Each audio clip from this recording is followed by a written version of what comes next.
If you look at Christian Eriksen's career at Tottenham as it's gone along, he has become super consistent. Not quite David Villa-esque David Silva-esque at Man City for the last decade or so, but very good. Kind of 7 or 8 out of 10 most weeks. What they can't afford if this deal comes off and Eriksen goes the other way is a Dybala comes in that's 4 or 5 out of 10, 1 or 2, and then the other couple of games he's hot. Because Tottenham needs somebody that's going to be consistent. He has the ability. It could be good news for Harry Kane. And another sign, because Pochettino's been moaning a little bit, about the lack of signings again. They brought the lad in from France who looks as if he's going to be a really good player, dynamic in the middle of the park. This, I think, is quite exciting news for Tottenham fans. Christian Eriksen, as Craig mentioned, could be on his way out. The destination at Manchester United, Robbo. This makes sense, doesn't it, for United? Does it make sense for Eriksen? Well, Craig says that Eriksen's been very consistent over the last few years, and he's absolutely right. He has put in some very good performances week in, week out.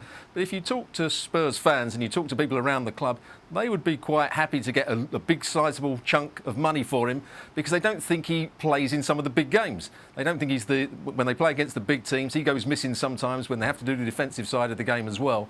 So I don't think it's a bad loss for Tottenham if they can get someone like Dybala. And I think it would be an ideal fit again for Manchester United because he's a good passer of the ball. If Pogba stays, they can work well in midfield.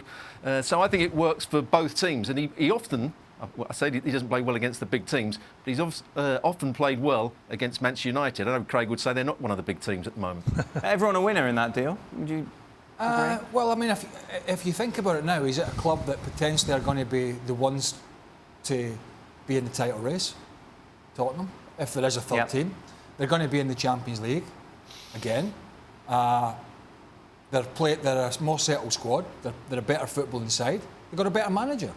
So then you've got to beg the question, is it a vision for the future? And he's not getting younger. Is it money, or is it the fact he just wants to play for Man United? Europa League. But big club. Huge club that hasn't got the pulling power it once had, but it still has a pulling power. And maybe that's the case with Eriksen. He just wants to go and play at a club that he perceives was maybe a dream as a boy to go and play at. Plus Daniel Levy, he's only got a year to run his contract. He wants to make some money out of it. He doesn't want to lose it for free. So I mean, it's a good move for that factor as well. Because he improves their squad. But they've already got Sanchez on there. They've got Lingard, they've got Martial, they've got Rashford. They've got all these players that can play in different positions. If Pogba stays, then you throw in an Eriksen as well. So a lot of guys kind of similar. Well, whatever about the option of you keep Eriksen and you bring in Dybala. Right. Get everyone in. Well, if you're Spurs, right? And I know you're going to lose some next year. Well, maybe you bank on this year. This is why you bring a player like Dybala. You say, okay, you know what? We're going to get after it. And this is the only way we can compete with the clubs that are ahead of us. So we're going to invest in this way.